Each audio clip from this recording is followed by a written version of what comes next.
Hi everyone, Alan from Newlands Nursery, and I thought I'd do this video because it's something we do this time of year on the nursery, a lot with houseplants, but we do it with loads and loads of plants all through the year. We create what we call a mother plant, a stock plant, and we do it for a few different reasons. It can be because we want to grow more of them, so we want to use it as a mother plant, a stock plant, to then produce more plants. We've just done a 5-minute Friday with this spider plant, and this is an example of a mother plant where we take the offsets, the little plantlets, to produce more plants that we go on to sell.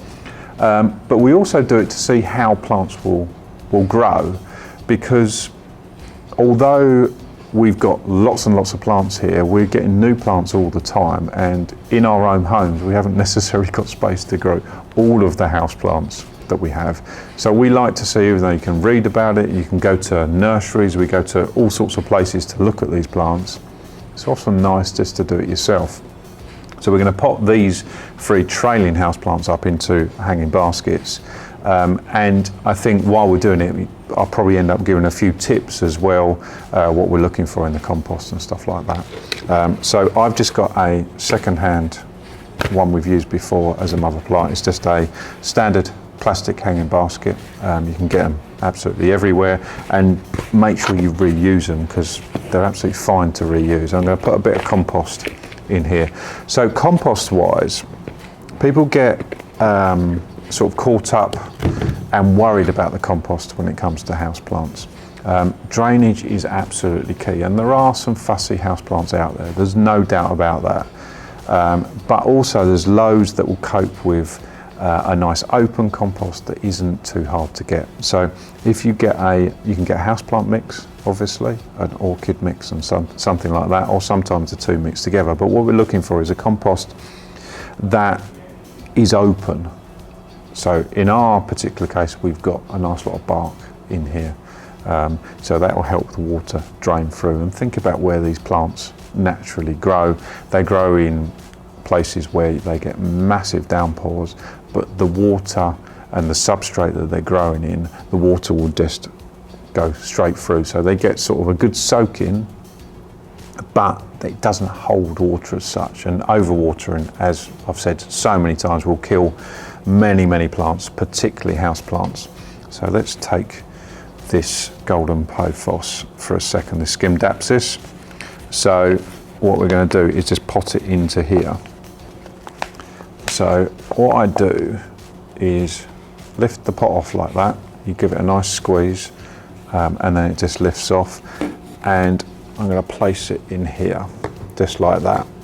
So just from experience, I've got it pretty much roughly the right height. So what we're looking for is let's grab the other one to show you. We're looking for it to sit in the compost how it was sitting in the original pot. I hope that makes sense, but that's what we're looking for.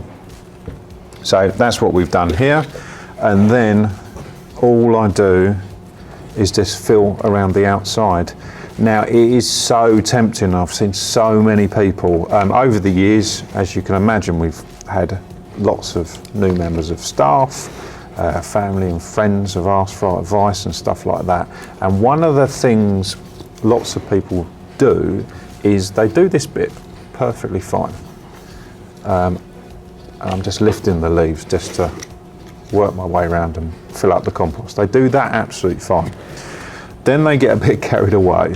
So they carry on topping up, which is the right thing to do. Tap it down, makes it sink nicely. It's a gentle way of making the compost sink.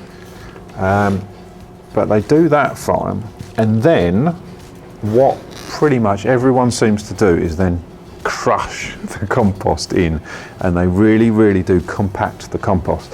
And when you compact the compost, it does so much, not immediate damage to the plant, but it means the water isn't going to drain through very well, the compost isn't aerated, so we want a nice aerated open compost with so many plants, but particularly with house plants. So it's as simple as that. Don't be tempted to top the compost all the way to the top. which I don't know whether from the video you can see, I've kind of done that already, but what I know is that if I tap this down, which I'm sure sounds lovely on camera, it sinks. So that sinks nicely, leaving this about a finger's depth around the top, and that's done. And you repeat exactly the same process with this lovely peperomia. That's going to fill the pot straight away, that one. Really, really nice plant. And this other Scindapsus, this is my favourite out of the three if I had to have a favourite. You can see that's trailing really, really nicely. And these are plants we'll be able to take cuttings from. We'll be able to grow them. We're going to our houseplant house where we grow a lot of the houseplants. We grow them, let them trail. It allows us to get the pictures that you see on our website and that we use for marketing and stuff like that. And it also allows us to see, oh, actually that plant isn't as easy to look after as we thought, or that one needs a bit more water on it, a bit less water, or prefers a sunny position and stuff like that. And it's the same, we do it, I know, on a bigger scale, but effectively we do exactly the same as you guys do at home. There is a little bit of trial and error. There's only so much you can learn from a book. Some of it you have to go, okay, I'm just going to grow that plant and see what happens. And I know from our Doug plant box and from helping people with gardening and stuff like that, you then start to pick up when you look at a plant, you think, oh, that looks a little bit too wet, because the way the plant's looking and stuff like that. So you do learn a lot from doing this sort of stuff, and we do it a huge amount on the nursery, which helps us improve. With potting up these plants, any questions, the same with any of our videos, get in contact. If you want a bit more advice, you want to know anything else, get in contact. We're here to help. See you soon.